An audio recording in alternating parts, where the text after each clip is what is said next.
Bienvenue à l'étude biblique, ce programme exceptionnel de la chaîne Le Disciple TV qui nous aide à comprendre le texte biblique, qui nous aide à réfléchir, rester sur un texte afin de comprendre et connaître la volonté de Dieu exprimée au travers d'un texte biblique. Comme on a dit dans l'émission précédente, que tous ces mois de juillet, nous allons nous concentrer sur l'évangélisation, comprendre c'est quoi l'évangélisation, apprendre quel est le message qu'on annonce pendant l'évangélisation, l'évangile même c'est quoi. C'est tout ce que nous allons faire durant tous ces mois de juillet et on va descendre aussi sur terrain comme on a dit. Et alors pour cette émission d'aujourd'hui, nous voulons faire une étude biblique sur le livre de Matthieu, l'évangile de Matthieu, l'évangile de Matthieu chapitre 28 du 18e au 20e verset, afin que nous puissions comprendre qu'est-ce que la Bible nous dit là-bas, parce que nous voulons aller dans cette allure de comprendre l'évangélisation, connaître un peu à profondeur. Alors il est bon que dans un programme comme l'étude biblique, que nous puissions parler que nous puissions faire une étude biblique d'abord sur les textes, parce que c'est là d'abord que ça tire la source de l'évangélisation. Alors nous allons lire Matthieu chapitre 28, du 18e au 20e verset. La Bible dit, Jésus s'étant approché, leur parla ainsi. Tout pouvoir m'a été donné dans le ciel et sur la terre. Allez, faites de toutes les nations des disciples, les baptisant au nom du Père, du Fils et du Saint-Esprit, et enseignez-leur à observer tout ce que je vous ai prescrit. Et voici, je suis avec vous tous les jours jusqu'à la fin du monde. Voyez, ici il s'agit bien de Jésus-Christ après sa résurrection. Il s'est vu avec ses disciples là où il leur avait dit en Galilée, dans une montagne. Maintenant, avant qu'ils ne puissent se séparer, il commence à leur dire ce qu'ils doivent faire. Après, quand il a dit, je crois bien dans cette chaîne, on a pris beaucoup de temps à parler de ces passages. Après le temps qu'il a pris avec les disciples, et après sa résurrection, il les envoie maintenant, il leur dit, allez faites de toutes les nations des disciples. Parce que dans la notion de l'évangélisation, tout tire l'origine, ça commence d'abord d'ici. Comme c'est pas aujourd'hui qu'on va tirer de c'est quoi l'évangélisation, aujourd'hui on veut faire seulement l'observation. Je crois bien que vous savez déjà que dans l'étude biblique, il y a l'observation, l'interprétation et l'application. Mais pour cette émission d'aujourd'hui, on va toucher seulement l'observation. Toucher 6 questions de l'observation pour comprendre à profondeur qu'est-ce que le texte dit. Alors, la première question qui se présente quand on fait une étude biblique dans la partie observation, la première question qui se pose, c'est qui?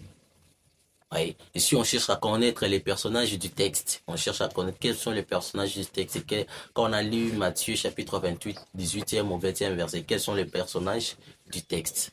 Oui. Et en lisant, vous avez bien compris qu'il y a d'abord Jésus, il y a après les disciples, il y a après Père, il y a après Fils, il y a le Saint-Esprit. Donc, on peut trouver ici qu'on a pratiquement 5 personnages qui sont cités dans le texte. Vous voyez, donc la première question, quels sont les personnages qui sont cités dans le texte?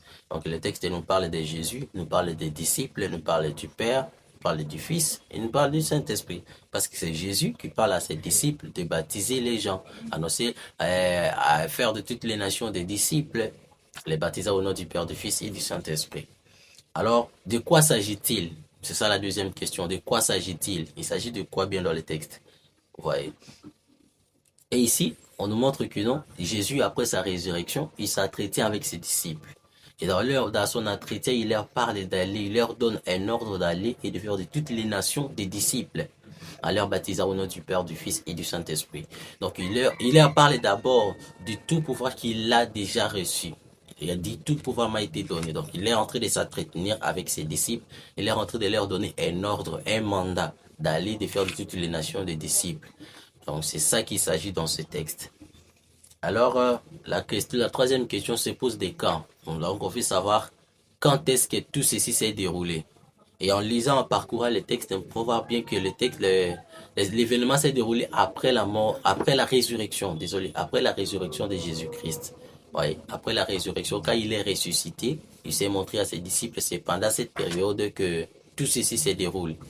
Donc, quand il était mort, il est ressuscité et après sa résurrection, il commence à parler à ses disciples d'aller de faire de toutes les nations des disciples. Alors, la quatrième question qui survient, c'est où est-ce que tout ceci s'est déroulé? Tout ce qu'on vient de lire, ça se déroule où?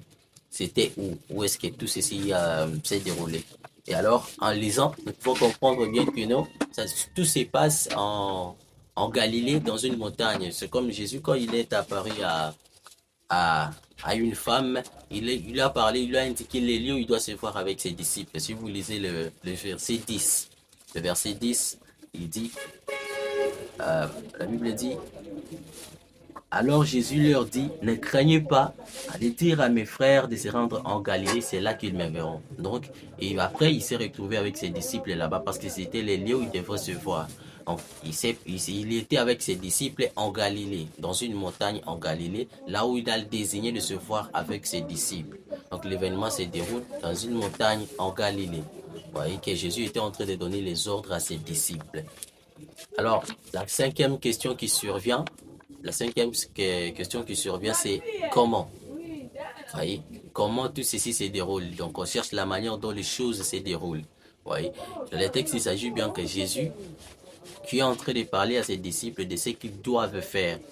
Donc, tout ceci se déroule de la manière suivante. Jésus est ressuscité, il se vit avec ses disciples là où il leur a dit de partir, et après, il les dit qu'est-ce qu'ils doivent faire. Il est en train de dire à ses disciples, voici ce que vous devez faire, aller, pendant que vous êtes en train de partir, annoncer la bonne nouvelle, faites de toutes les nations des disciples. Donc, il leur parle de ce qu'ils doivent faire. Il leur donne un ordre d'aller, annoncer l'évangile afin de faire de toutes les nations des disciples. Vous voyez. Donc, ce qui s'est fait, c'est que Jésus, il est avec ses disciples et il est en train de partir. Il est sur le point de monter vers le Père. Il est en train de leur donner un ordre de faire de toutes les nations les disciples. Alors, pourquoi Jésus doit-il donner cet ordre à ses disciples d'aller et de faire de toutes les nations les disciples? Pourquoi? Alors ici, il y a une chose qu'il faut un peu connaître. Vous savez, Jésus-Christ, il a pris un temps avec ses disciples. Il les a enseigné comment ils doivent vivre, comment ils doivent annoncer. Il y a des jours où lui il disait, moi aujourd'hui je ne pars pas, je vous envoie vous, allez. Mais il est arrivé un moment, même si vous vous rappelez, il a dit, la moisson est grande, mais il n'y a plus d'ouvriers. Alors il s'est rendu compte qu'il y a maintenant une nécessité de l'évangile. Il faut que l'évangile soit annoncé, il faut que le monde puisse connaître la vérité, il faut que le monde puisse être libéré, comme était sa mission. Vous voyez, l'Esprit du Seigneur est sur moi pour annoncer la bonne nouvelle aux pauvres. Et tous les détails qu'il a donnés après, c'est-à-dire que sa venue sur la terre, c'était une urgence. C'était une nécessité parce que le monde était à pleine perdition et il fallait que la bonne nouvelle soit annoncée. Alors lui, parce qu'il a accompli sa part, il a fait ce qu'il devrait faire. Maintenant, il envoie ses disciples pour qu'ils puissent aller aussi faire de toutes les nations des disciples. Pourquoi ne pas leur faire seulement des disciples croyants qui restent seulement à l'église? Parce que la moisson est grande, mais il y a peu d'ouvriers.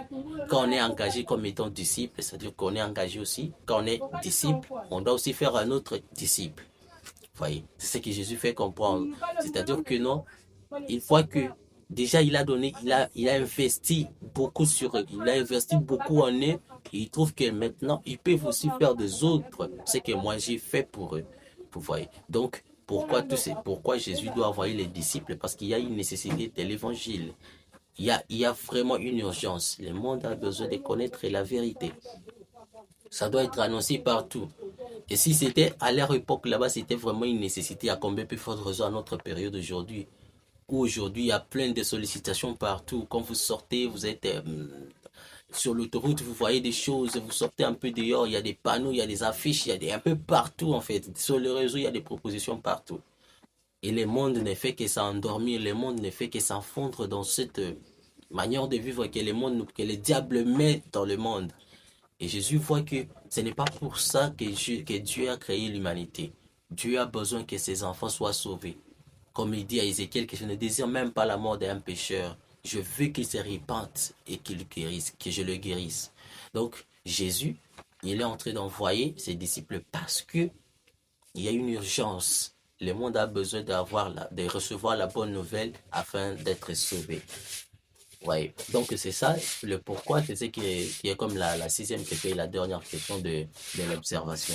Et comme je l'ai dit, nous allons continuer avec l'interprétation la semaine prochaine, le mardi prochain, et l'application au même moment. Donc, il faut résumer tout ce qu'on a dit aujourd'hui.